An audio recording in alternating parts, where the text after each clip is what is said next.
Sir, just would like to get your thoughts of the acquittal of Janet Lim Napoles. As a prosecutor, what is the implication of her acquittal on her pork barrel scam cases? What's that? Janet Lim Napoles, sir. She's acquitted po. She remains in prison, actually. What she got off was an acquittal on the illegal detention.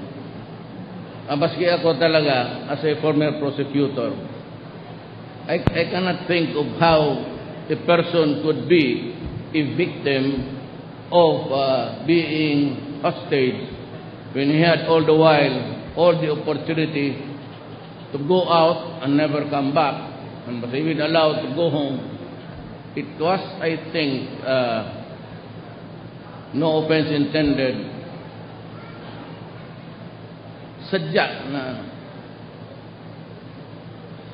nagpapreso, because, as you say, we were all spectators to the development, and even the revelations with the nuns, and in the apartment he was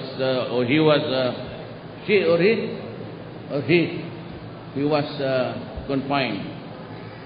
There were several instances that had he really wanted to be free, he could have done it in several instances. Ako, yun lang akin as a student of the social environment. Kung gamitin ko yung pagka-fiscal ko, hindi ko talaga i-file yun. It's crazy. In and out, and several times he was left alone. But the police is facing charges many times over. And that yung plunder niya.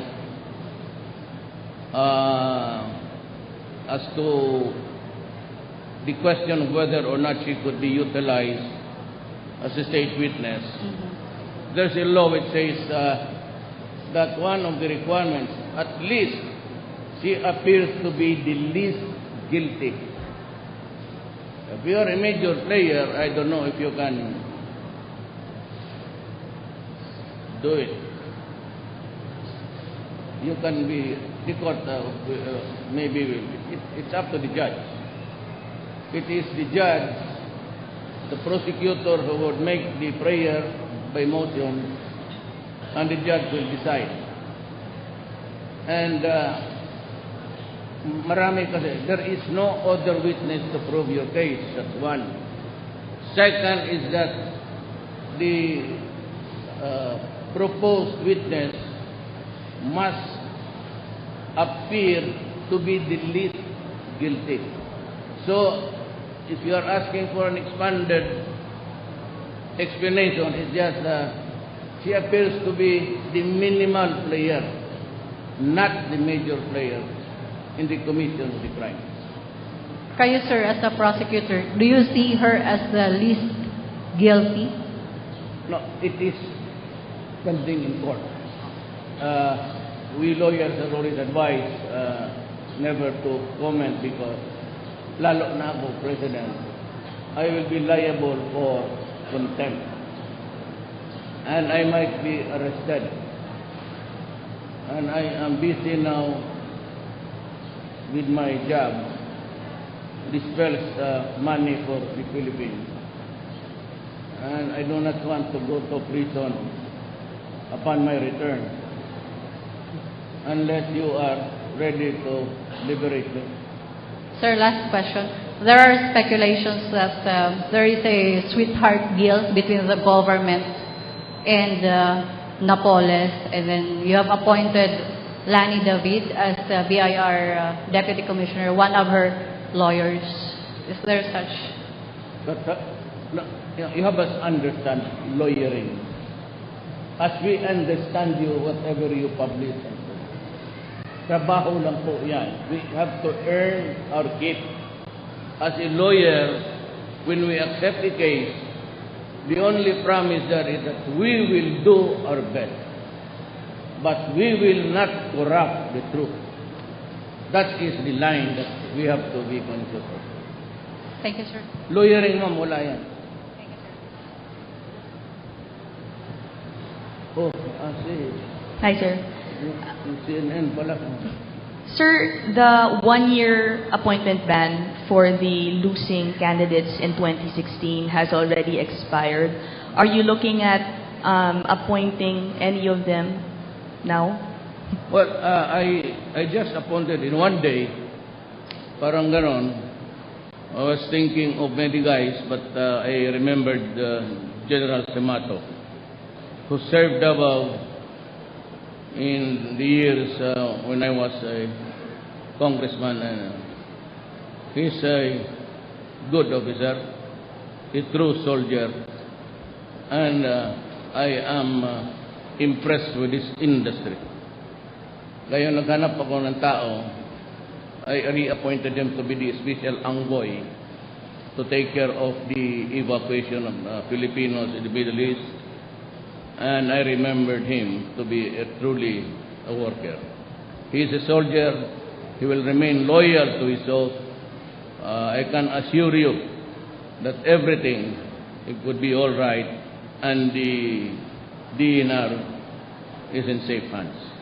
Sir, but are you looking at possible appointees from the pool of losing candidates in the 2016 elections? Can you give us names, if any, that you are considering? Puno na eh.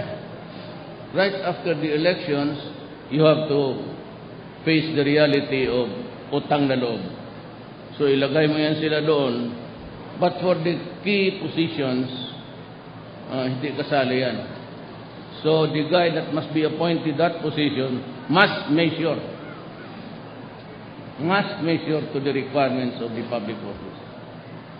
Hindi yan pwede na basta-basta lang. And makita mo naman, they were not really at the scene of the crime. I mean, during the campaign, wala na ito sila. Except that they were there and I knew them as friends. And I believe in their integrity. Sir, just to clarify, si Mr. Cuy sa DILG and Mr. Manalo in DFA, are these appointments na kinukonsider nyo as OICs only po ba sila, or will they be appointed in permanent capacities? You really want to know? I'm asking. Who's the next? Saan ba si? May I call upon the Chief of Staff? General Anyo, can you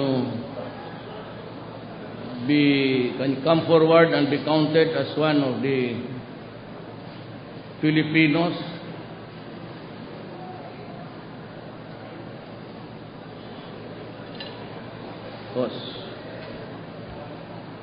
Sir, tinatanong ka kasi makulit yan si... You are now facing the next DILG Secretary.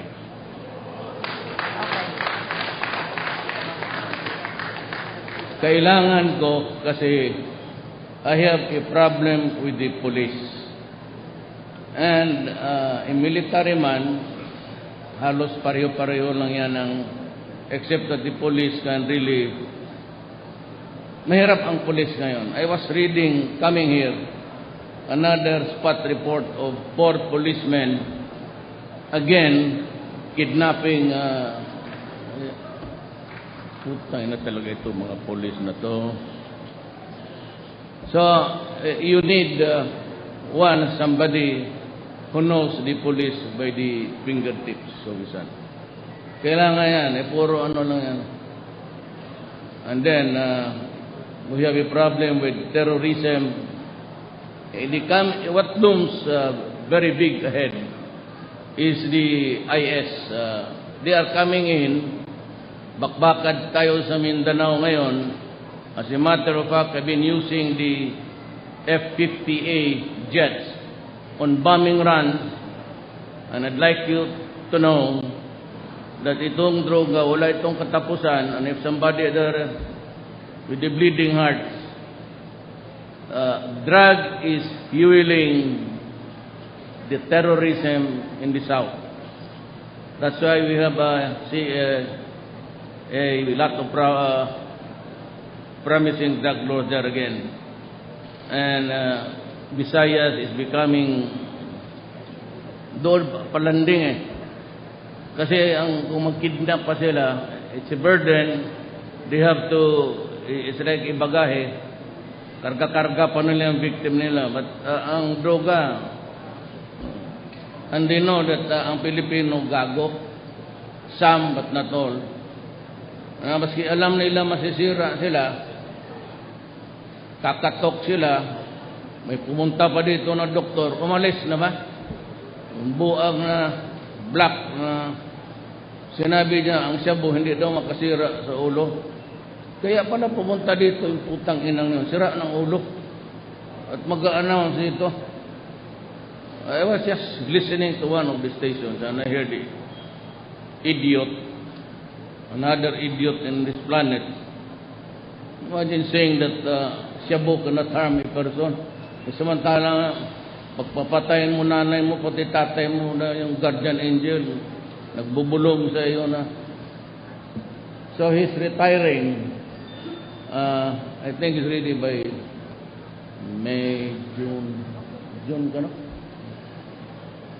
So, puro military halos.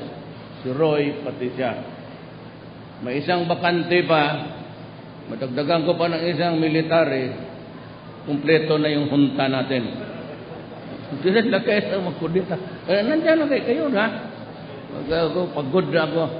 You know guys, you might think that I enjoy travel, jetting in and out. When you are old, saka estudyante pa kami, talagang, ayan, si Susan, yan, ang tiga-abang sa amin dyan sa domestic noon. Ako kasi congressman, I had to go home. I hate to travel because it makes me dull already. Even if you are tumatamaan na ako ng jet lag. Would you believe it, at one time we were talking sa bilateral, I think it was in, where was that, sir? For the first time in my life, nakaharap ko yung Prime Minister, natulog ako, ginising ako niya sa Mr. President. Sabi ko, I was just thinking aloud. Di ba talaga kaya? That's why I brought my family to tide me over. It's about time that if you can shorten my term to 3 years, talagang okay sa akin. Totoo. Pagwa ng they might decide to punta na lang muna kasi maraming tarantado di patinuin na muna nila ang Pilipinas. But I assure you that just let me announce, yung mga oligarchs, and they are known thereabout, kaya ng Inquirer, ng Dunkin' Donut, siyang may-ari, nakakuha sila ng propiedad for 25 years. It was renewed for another 25 years. And they have a tax liability of 1,500,000,000. Walang bayad-bayad lang.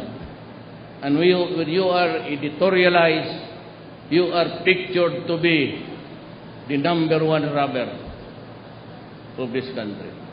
When as a matter of fact, it is really itong who are privileged by family connection and political idiotic patronage.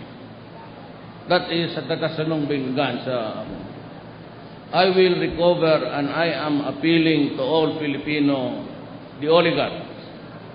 Talagang sisirain ko kayo. Return the property of the people and pay your tax. Because I need it to build houses. Yung housing ng pulis, inagaw pa ng kadamay. Sabi ko, I called them, sabi ko, huwag na kayong do not, just shut up, I'll just build you another one. And we will continue to, whatever little money that we can have. Gurado na nyo, corruption, wala. Hindi talaga ako papayag. Mag-away na mag-away kami. You have to terminate everybody. I will terminate everybody anytime. You look outside. It's about 105 million Filipinos. Marami yan kayong mga pulis. Kayo. Marami dyan naghanap ng trabaho. There are a lot of criminality graduates. Criminology? Waiting to be employed. I will not hesitate to fire you all. Papasukin ko yung mga bago na gustong makatrabaho and those who want to serve. This time, it's all Filipino. My endeavor is all Filipino. Ako mismo, President, I do not accept my allowances. Sweldo ko lang. I do not sign any voucher giving me an allowance of sweldo ko lang. Kaya huwag kayong humingi sa akin, kaya pareho lang tayo. Maghanap kayo ng iba ng may pera. So, that's my... Anything else? Sir, you mentioned there's still, I'm sorry, I have to go back to the appointments. Yung DFA, sir, na lang po yata ang bakante. Baka po meron na rin kayong natitingnan pangalan. And I understand si General Anyo is supposed to retire in October. How soon do you want him to assume his post as DILG? I want him to complete because there are projects which he has to... No, at this time, you cannot just pull out somebody in the armed forces, especially those who are tasked of programming what will happen next and the remedies that we are supposed to be ready.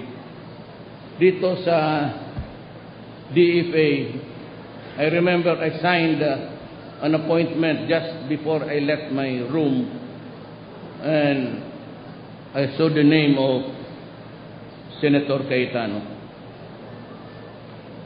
sa DFA. You signed it today, sir, before you left? No, Okay. itong hapon lang na to. Thank you, sir. Thank you, sir. So the other... Good afternoon, Mr. President. I'm Catherine Valente from the Manila Times.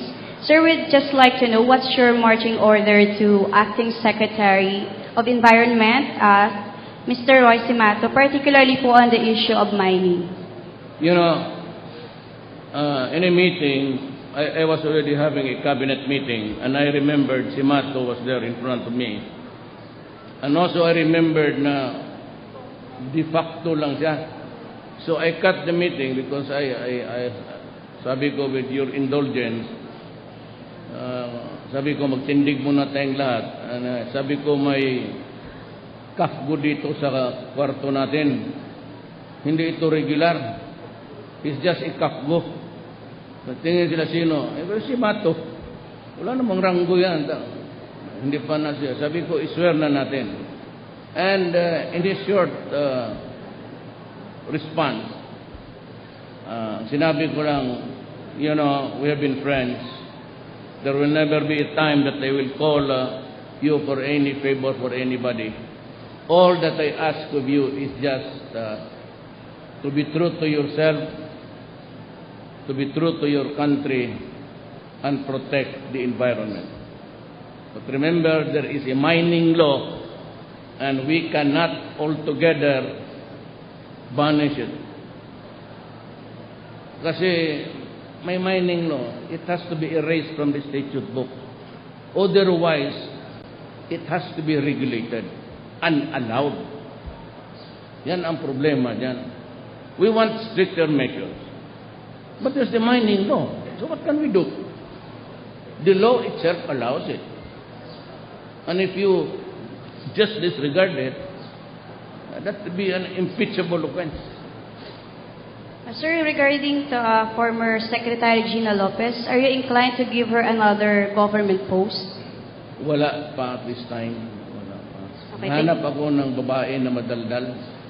Tulungan mo ako ng hanap. Yung madaldal dyan sa inyo. The most talkative. Hear about. Good afternoon, Mr. President. Yes, ma'am. Sir, may Twitter post po si UN Special Rapporteur Agnes Calamard last week na yun daw pong shabu ay hindi raw po nagdudulot ng violenteng reaction sa gumagamit nito. At yung shabu raw po ay wala raw pong masamang epekto sa isip ng isang tao. She should go to a honeymoon with that black guy, American. They should, I will pay for their travel. They should be together and discuss between silang dalawa. Kasi kung ang shabu, mabuti ma'am, kung ang shabu is really in consonance with their pronouncement, siguro beginning tomorrow maglagay ako ng mga ano dyan. Puno ng shabu yan. Dyan sa kanto. Kuha ka lang. Tapos pagdating ng mga media, pag nakursunadahan mo, sige report, di patayin mo. Ay, you know, kung makapabuti yan sa Pilipino, ma'am, binigay ko na yan. Sa totoo lang. Ako na mismo ang magpaluto ng instead of pulbura sa Bulacan. Kung sabay ko sa pulbura. Sabay ko, paluto ko shabu. Ako na ang maglagay dyan sa sari-sari. Free. Ay, meron pa pong mga reports na si Miss Calamar daw po ay may kaugnayan po sa American-Hungarian billionaire George Soros. Dahil po naging... George Soros is really the owner of itong... Open Society Foundation. Siya yan. Ngayon, itong projected nila, I will resist it. Why? They have prejudged shabu and announced, scientific, na it is not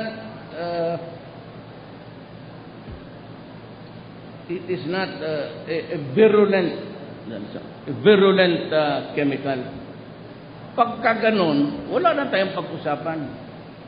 Bakit ba ako idemanda dyan sa ICC kung kayo mismo, anak ng putang ina, sinasabi na ninyo ngayong shabu hindi nakakasira ng you have prejudged everything and you are referring to the core of the complaint against me.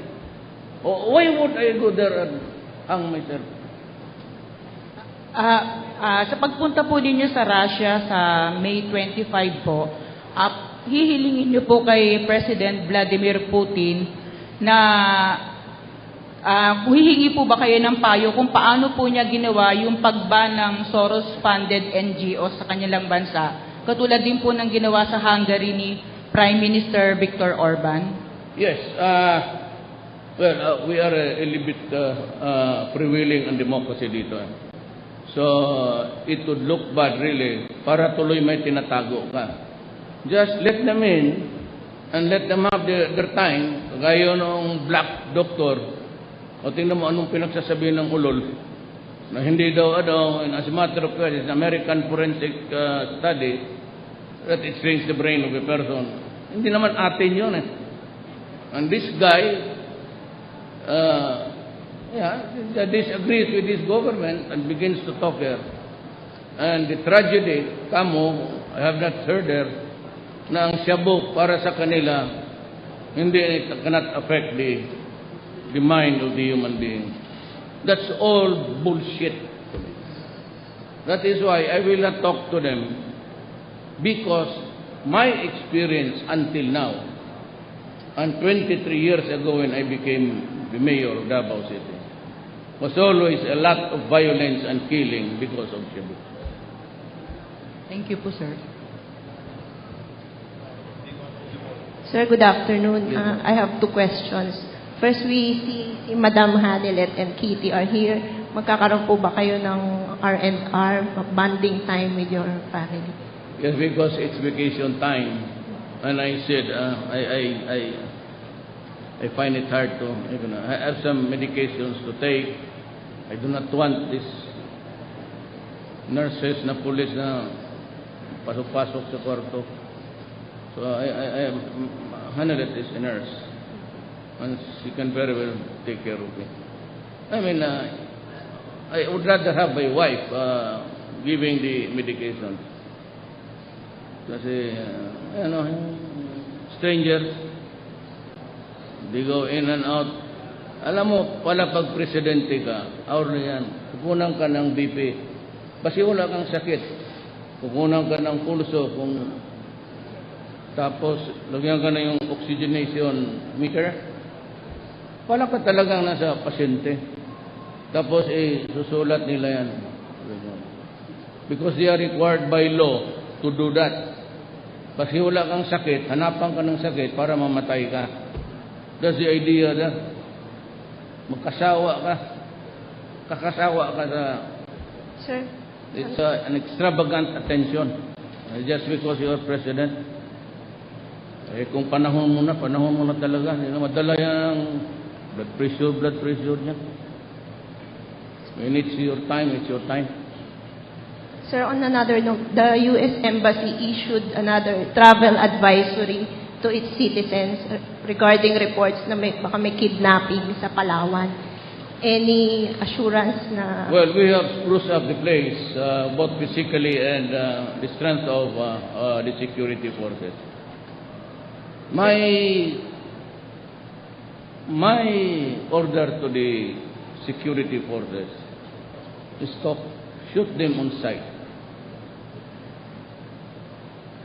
Patayin. Do not waste your bullet, tapos we take care of them sa hospital. Expend your bullet to finish the problem. Because it is really a problem. It is a problem of security, law and order. Pag nag-enkwentro kayo, patayin mo. Marami tayong Pilipino. Next year, madagdagan to, mga 125 million na tayo. We can always replenish the supplies. Huwag kayong do not worry. Mr. President, our last question is from Joseph Morong of GMA 7. Hi sir, para Yes, po my sa inyo friend. na manggaling yung appointment, regarding the appointment of Ms. Mocha Uson. Ni sino po? Kay Mocha Uson, sir. Si Mocha? Yeah. Para sa inyo na po manggaling, sir. Whose idea was it? And Mine. Okay, sir. Mine. Well, there's nothing wrong with the woman or the girl. She's bright, she's articulate. And if it's just a matter of dancing, she was not dancing naked. She was during the campaign. A little bit sexier than the other. But that does not prevent anybody to deprive her of the honors that they deserve. It's a matter of intellect. Yung pagkasayaw niya, hanap buhay yan eh. That's hanap buhay. There's no law which says that if you expose up of your body with shorts and a bra, you are disqualified from being the president of the Philippines. There's really no. At utang na loob ko yan sa kanila because they offered their services free. At the time when wala akong pera, because they believe in me. Now it's my time to believe in them. And you can listen to her, you can debate with her. Tignan mo yung Facebook, and she can have a very structured mind. So what's the problem? Sir, thank you for your time and have a good flight, sir. Every Filipino should deserve a chance wherever or whatever. Walang problema yan sa akin. Thank you so much, Mr. President. Thank you so much. Daghang Mr. salamat President. at ingat kayo ha.